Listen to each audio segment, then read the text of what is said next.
Hello friends, Sunita's ब्लॉग्समध्ये तुमचं सर्वांचं स्वागत आहे. आज मी बनवणार आहे चिकनची भाजी. त्याच्यासाठी मी इथे घेतलेला आहे अर्धा किलो चिकन घेतलेला आहे आणि त्याला थोडीशी कोथिंबीर आणि अद्रक लसूण हे सगळं वाटून त्याला लावून घेतलेलं आहे आणि थोडंसं काळीज पण घेतलेलं आहे फ्राय करण्यासाठी. तर हे काळीज फ्राय करण्यासाठी मी कुकर घेतलं होतं. कुकरमध्ये 1-2 चमचे तेल टाकून घेऊन मी हे बघा काळीज असं फ्राय करून घेतलेलं आहे. त्याला मीठ आणि हळद लावली होती मी पहिलं, म्हणजे चवीला चांगलं लागावं म्हणून. हे बघा आपलं काळीज इथं फ्राय झालेलं आहे. थंड झाल्यानंतर आपण खाऊ शकतो, त्याची टेस्ट एकदम भारी लागती.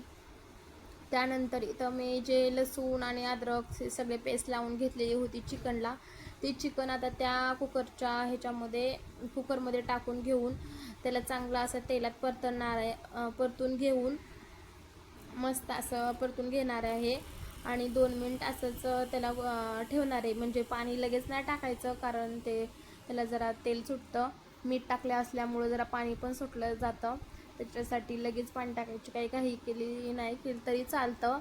आणि हे बघा त्याच प्लेटीमध्ये मी थोडंसं पाणी टाकून, म्हणजे सगळं आपल्याला मीठ तेल टाकलेलं सगळं त्याच्यात गेलं पाहिजे, ह्या हिशोबाने मी त्यात पाणी ठेवलेलं आहे आणि त्याच्यात पाणी टाकून घेते मी गरम झाल्यानंतर. त्याच्यात तोपर्यंत मी काही टाकलेलं नव्हतं पाणी दुसरं गरम करून, काही गरज वाटत नाही आहे.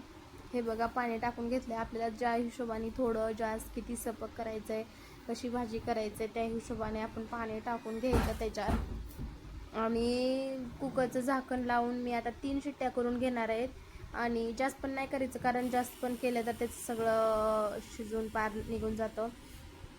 त्यानंतर मी मसाल्यासाठी इथे घेतलेलं आहे टमाटो, कोथिंबीर आणि खोबरं थोडंसं गॅसवर भाजून घेतले होतं, चिरून घेतले बारीक, ते घेतले.